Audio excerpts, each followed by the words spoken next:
Hello, my name is Dieter. And my name's Kirsty. And welcome to Some Loosemore, a YouTube channel dedicated to the hobby of board games. Now we are in September, which means we've just passed August, and we're going to show you a few of the games that we've been playing over the month of August, and what we've liked and disliked. We've been away camping over August. So a lot of it has been. There are fewer new games this month, I think, because we've been away on holiday. It's more what games do we have that we want to take. So in the last update, if you watched it, we asked for your suggestions. We had a couple of nice ones in person. Do leave comments. It's how we get to know what you guys think. But we had some few suggestions in person, so we had some good ideas. But no thanks, only time of those kind of things we played. But before that, just before August, we got a game which we mentioned on the cusp last of. time. You mentioned last time. We played then in August, so I said last time you couldn't talk about it last time, you had to talk about it this time, and she's been bursting for the last 4 weeks to talk about this game. So Kirsty, tell us about this game. This game is Men at Work. So this is a wonderful game. This is a dexterity game. It involves balancing, building. You're building on a work site. You don't know what you're building, just on a work site. And you're building with bricks, and you're building with pole things. Girders. And you're using little men, little meeples with hats. Oh, they are gorgeous little things. And the hats just fit so snugly on their little meeple heads. And here he comes. Ta-da! Oh, meeple with that Little hard hat. a hard hat. Got a strange shaped head without the hard hat. But it's not just a case of balancing and putting things where you like. You're also drawing cards, and it tells you what you need to balance and what you need to balance it on. Does it need to be touching other coloured girders? The workers need to be carrying bricks or beams? Carrying things Those as you move so them. annoying. And then if something collapses, you lose. What do you lose? A safety certificate. Well, you do of which lose you a have safety certificate, which is fair enough, Because because if you've you caused an work- accident yeah. at work. And then the next player has to clear up the work site before they can make their move. And within the clearing up of the work site, they could also cause an accident.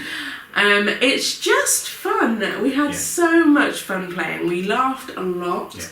Yeah. It could be deemed as a children's game because it's dexterity in the theme and it looks cool. I think those little beams stop it being a proper kids game. It's quite tricky, isn't it? For us, we find it tricky. You have to do the whole thing one-handed. Yeah. And also just the factor that you're turning over, you're being told what to do when, just makes it that little bit harder. It limits your options. So I discovered something.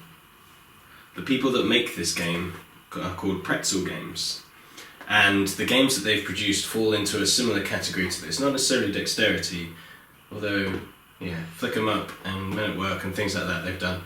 Their ethos is games that you could play with a pretzel in your hand. So like all their games you have to play one-handed. That's why it's a one-handed. We should always buy pretzels. I don't know if that's wholly true of their ethos, but I heard this on another video producer's video recently, and I found that hilarious. Excellent. But yes. Well, I'm up for eating it with the pretzel in my hand. But yeah, this is an 8+ game, so it isn't for It's not Rhino kids. Hero, is it? It's, That is it's the like a same kid's dexterity theme, not the theme. It's the same type of game. as Rhino Hero, which we also really enjoyed. But this is perhaps for a slightly older cohort of people. But yeah, thoroughly recommend it. I want to play it again today. This is a lot of fun. I would like to do a recorded play at some point. Giggles. If we ever figure out live stream and Twitch and things that people talk about, these words, I don't know what they mean. Well, if we ever figure those out, no, not that kind. And that could be insulting to people. This is the kind of game that I would love to do live because it's hilarious. But I'd like to do a recorded play. On now the complete opposite end of the spectrum. Oh, sorry. From great colourful theme to bland, colourless, themeless Castles of Burgundy. Despite... Don't judge the book by its cover. Right.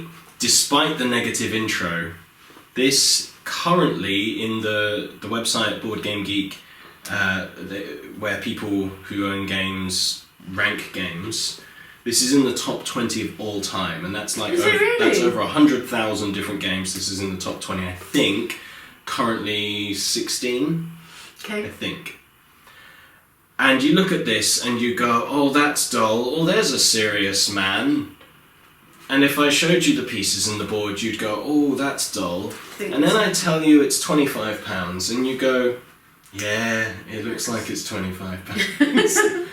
And then we played it. And now we've had the card game before, which was clever. It felt like a big board game in a little card game. It was clever.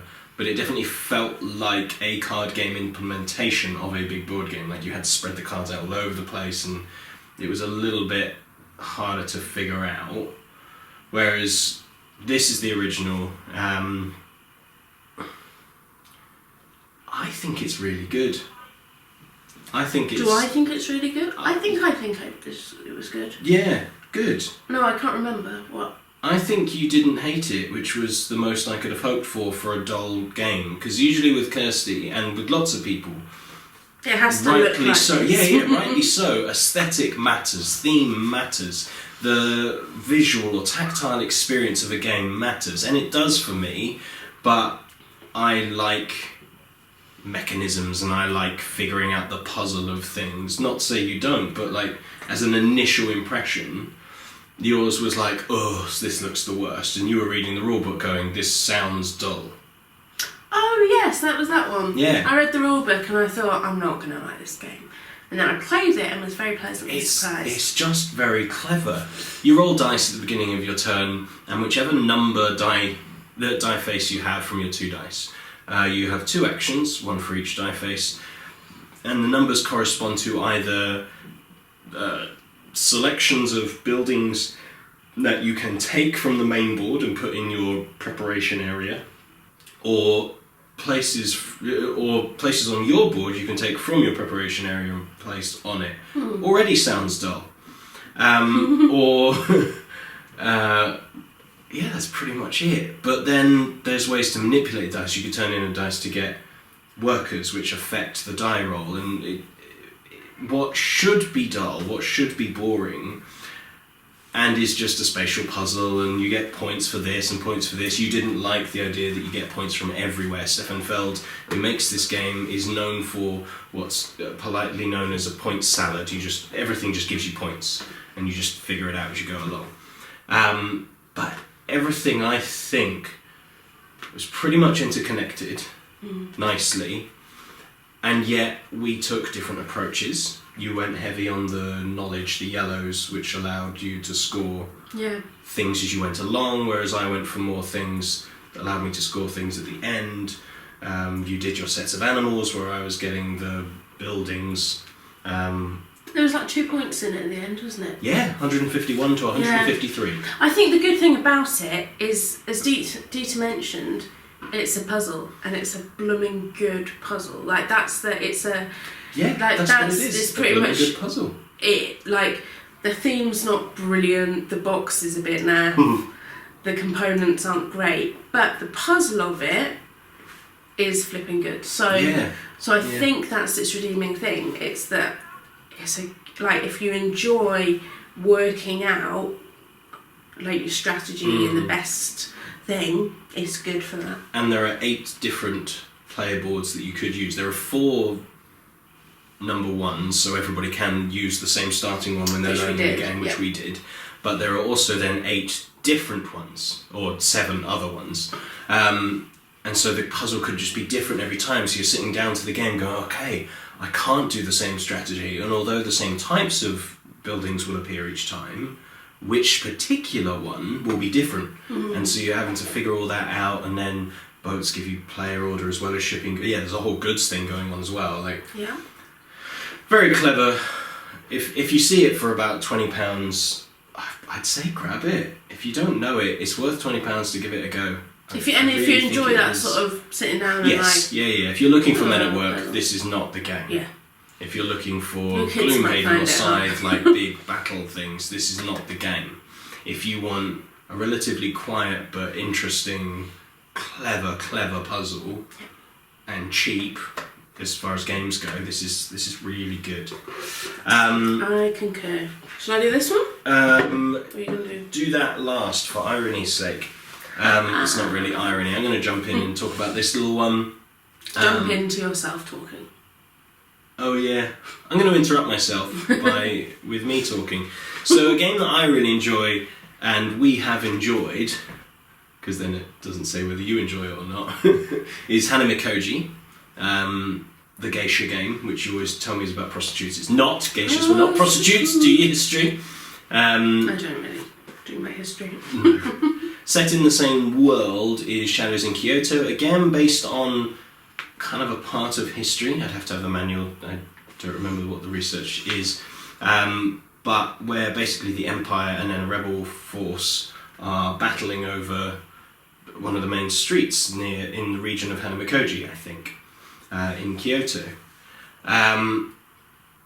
This is a very different game. Hanamikoji is I split, you choose, you're just doing cards, some of it's secret knowledge, some of it's known knowledge. This is like Stratego, if anyone knows what that is, where you've each got pieces facing each other, but I can see some hidden information on the back of mine, and you can see the hidden information on the back of yours. And then we had cards to move them. Some of our pieces had real information that you wanted to capture, but if you... Yes, have I played this game? Yeah, we did it once. And this is my point. It was okay. I had high expectations after Hanamikoji. It's the same company, same designer, same artist, same everything. High expectations. Hadn't played a game like it. I found it super cheap. And it was okay. It was okay. Like I think we've only played it the once. But we've played it, so I had to mention it. Shadows in Kyoto. It might be your kind of thing. It wasn't ours. So we might see if we can find a home for this. Because I like giving games. Let us know if you want it. This is the lowest point in the video. It's fine. We'll get rid of it. Okay, right. Let me move on then. Save us from this video dying a death. Again, segue with death. Oh. Oh, very good. Thank the last you. Will. Yay! Your uncle has died. Hooray! That sounds very insensitive, and I'm very sorry if your uncle has just died. Yeah. How? That's the first line of the rulebook. I'm sorry. It is the first line of the rulebook. Your uncle has just died. Hooray! Yes, because he owns this massive estate and has a lot of money, and his regrets at the end of his life is that he never properly enjoyed his money, and so he wants you, as its inherited, his heirs to his estate, to earn your inheritance.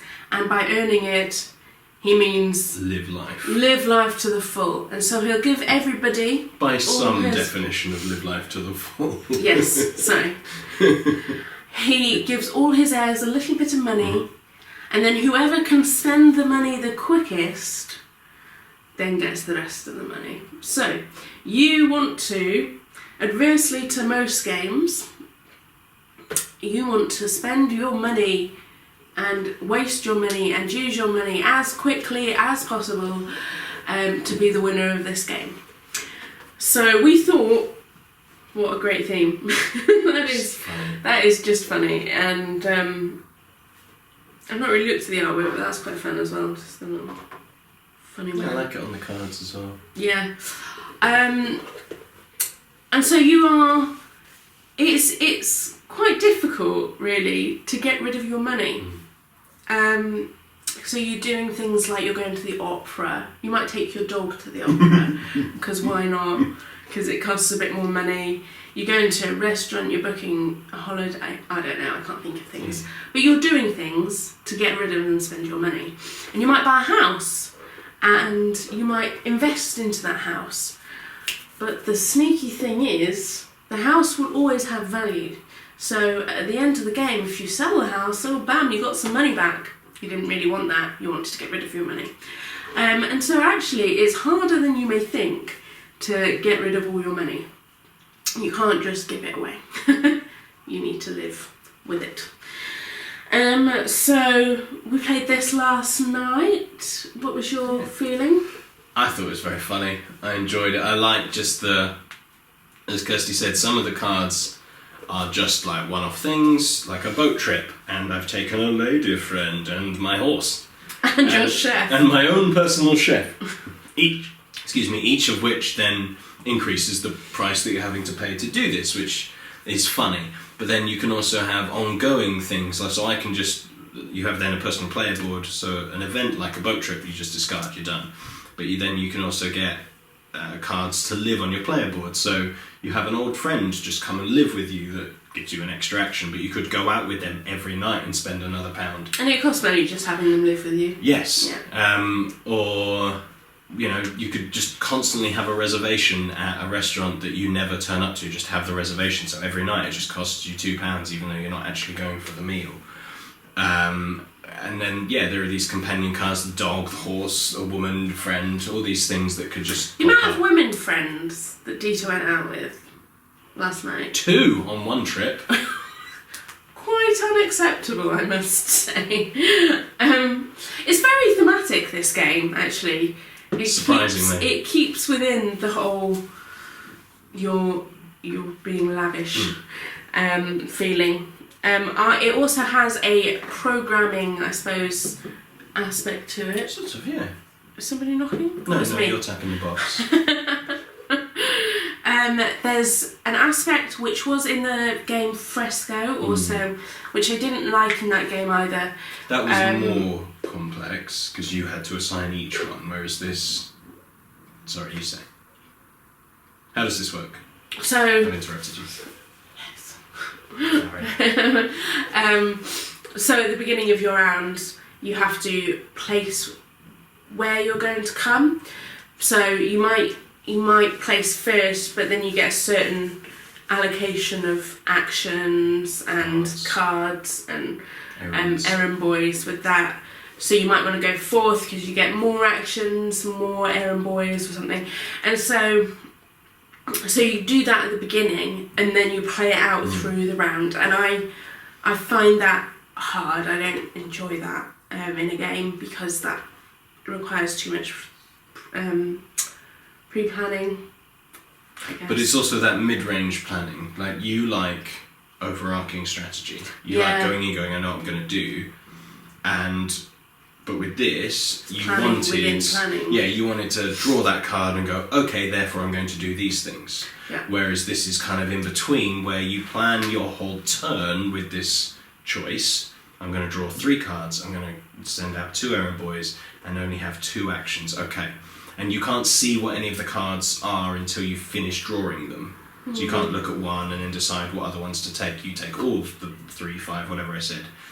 And then figure out how to make your turn work based on what you've already decided with no information, now with the information. And so and then that could change if your opponent does something else. else.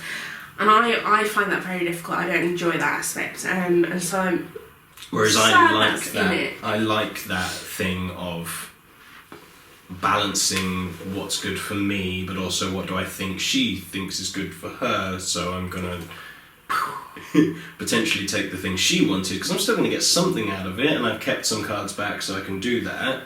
I like that. But I agree, it's a Euro-y game, but instead of Castles of Burgundy, which is typical Euro in dull theme and just mechanically driven, I mean, great, we still enjoyed it. I forgot about the mechanics to some degree with this one, because it was just funny telling the stories of the things that we were spending our money on, and watching our houses slowly fall apart over time as you don't pay the maintenance fee. Yeah. Just watching them get worse. Which you want. You want them to depreciate. So you can sell them for less than you bought them for, so you've lost money over I actually found that quite a difficult thing to get my head around. More buy high, sell low. You're like, no, that's not right. Harder than I thought I would, because every other game you're trying to make money, use as little money as you can to gain as big a return as you can, and this is the exact opposite. And so this was quite difficult to get your head around. That being said, I enjoyed it. I wonder how quickly the theme will grow dull. Oh, interesting. Because at the minute it's a novelty, and it's like, oh, this is funny that we're going on a boat trip with our dog and our chef and our woman. Women. Sorry. But I wonder how quickly that will grow old, and therefore will the game in itself be enough to hold it. If not, they made an expansion. Oh, hey! Which we've got, haven't we? No, we've got a mini expansion that came in the game. There's a whole separate expansion about, at the same time, you've got a job and you need to get fired from your job, otherwise they're going to keep paying you. And you can get married and spend loads of money on a lavish wedding. It's just backwards. Yeah, it's ridiculous. I need to get fired from my job. They keep paying me money. Man, if you had the luxury of that right now. Dieter hasn't got a job right now. Phone him. Okay. So that is The Last Will by Vladimir Suchy. Yeah. Sushi, Sushi, or Sushi. Probably not Sucky. Yeah, so I've played a couple of things at the games group that I go to. An interesting little card game, sort of deck builder from NSKN, Chronicles of Frost, falls within the Mistfall universe. Played that a couple of times. It's interesting. I quite enjoy it. San Juan, Race for the Galaxy, very similar games. I was taught one, I taught the... Oh no, we played Race for the Galaxy. Yeah. Yeah, I still think it should be better than at 2. Like 2 is probably its weakest, but that's all you. I enjoyed it though. I think. Oh, good. I can't remember. Yeah. I think so. Yeah, it's a good game. It's just I think it works better at more than 2. No Thanks Onitama, classic camping games. Onitama drew a crowd. Like that was people. Cool. That was cool watching that, because people are like, "What is this game?" It looks great for a start. It doesn't look like a boring gamer game. It looks like, oh, this looks slightly familiar because of chess, but then it's not chess, so people are like intrigued. And the people sat and watched. You play a couple of times. You smash an opponent a couple of times. So I think that was a good shout to take camping. Yeah, and it's waterproof. It's waterproof. The box isn't, but it's a neoprene mat and plastic pieces, and nothing can... You do need a table, but that's fine. Another thing we played, camping, was No Thanks, and we played it with 2 kids who really enjoyed it. Just got it. And it was great. They got it really quickly, actually. And I think that is a brilliant game to play with your kids, because... Somebody commented, oh, you're teaching them to gamble at a young age. And it is kind of, because it's about weighing up the risk for the return. But it's also teaching them the value of things. Value of investment. It's also just a game. Yeah. But I was impressed by how quickly the kids kind of got the concept that you needed to have the fewer points, and if you had different cards it will alter the point system. And I think that's really valuable for kids who are growing up in any family, actually. but for us, if we would have children, it's a very foundational gaming thing, isn't it? Maths. What are you talking about? Mechanism. It's a very foundational game of mechanism, the risk. Weighing up the risk and things. Yeah. But it's an easy game to learn the mechanism in.